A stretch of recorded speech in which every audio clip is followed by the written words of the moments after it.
अस्सलाम वालेकुम डियर।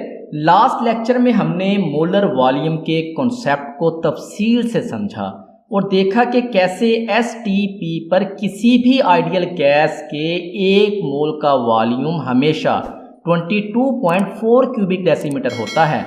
आज हम इसी कंसेप्ट को आगे बढ़ाते हुए गैसेस की मोलर मास और डेंसिटी के दरमियान ताल्लुक को समझेंगे। ये एक बहुत अहम ताल्लुक है जो हमें गैसेस की प्रॉपर्टीज को मज़ीद गहराई से समझने में मदद देगा। तो चलिए शुरू करते हैं आज का topic, molar mass and density of gases. Dear, density is defined as the mass per unit volume of a substance. Dear, density को किसी सब्सटेंस के मास पर यूनिट वॉल्यूम के तौर पर तारीफ किया जाता है। यानी डेंसिटी एक फिजिकल प्रॉपर्टी है जो हमें बताती है कि कोई चीज कितनी घनी यानी डेंस है। इसकी तारीफ बहुत सीधी है, मास को वॉल्यूम से डिवाइड कर दें तो आपके पास डेंसिटी आ जाएगी। ये डेंसिटी का फॉर्मूला है, density is equal to mass over volume, यानी D is equal to M over V। यहाँ D डेंसिटी है, स्मॉल m यहाँ मास को रिप्रेजेंट कर रहा है और V वॉल्यूम को। As molar mass of all the gases occupies same volume at STP, therefore density of gas depends on its molar mass. There, चूंकि तमाम गैसेस का मोलर मास STP पर एक ही वॉल्यूम घेरता है, इसलिए किसी गैस की डेंसिटी उसके मोलर मास पर मुनहसर करती है। ये एक बहुत अहम पॉइंट है।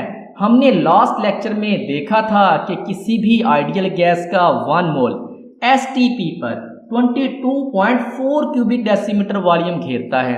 अगर वॉल्यूम मुस्तकिल यानी कांस्टेंट है तो डेंसिटी सिर्फ मास पर डिपेंड करेगी और एक मोल गैस का मास उसका मोलर मास होता है। A gas having higher molar mass will have higher density and vice versa. जिस गैस का मोलर मास ज्यादा होगा उसकी डेंसिटी भी ज्यादा होगी और इसके बरअक्स भी, यानी कम मोलर मास की डेंसिटी कम होगी। इसका मतलब है कि भारी गैसेस यानी ज्यादा मोलर मास वाली हमेशा हल्की गैसेस यानी कम मोलर मास वाली से ज्यादा डेंस होंगी अगर कंडीशन सेम यानी STP हो। If the density of the gas at STP is known, it's molar mass can be calculated.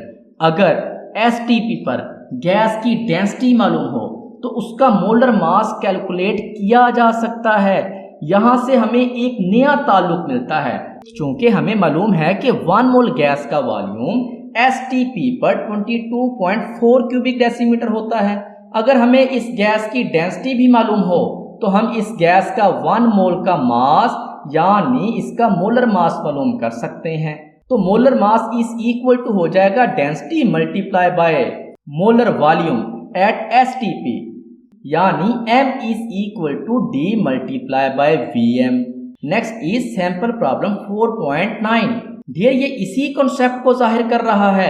Calculate the molar mass of gas which has density of 1.97 gram per cubic decimetre at STP. अब उसने आपको कहा है कि molar mass मालूम करें, density आपको दे दी गई है, तो M is equal to हो जाएगा D multiplied by V। D आपके पास है 1.97 और V की वैल्यू होती है 22.4, तो आपके पास गैस का मोलर वॉल्यूम आ जाएगा 44.1 gram per mole. Next is quick check 4.3।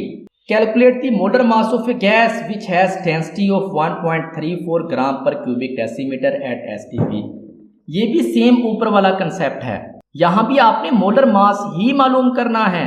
तो डियर, गिवन डेंसिटी है 1.34, मोलर वॉल्यूम होता है 22.4 क्यूबिक डेसीमीटर पर मोल।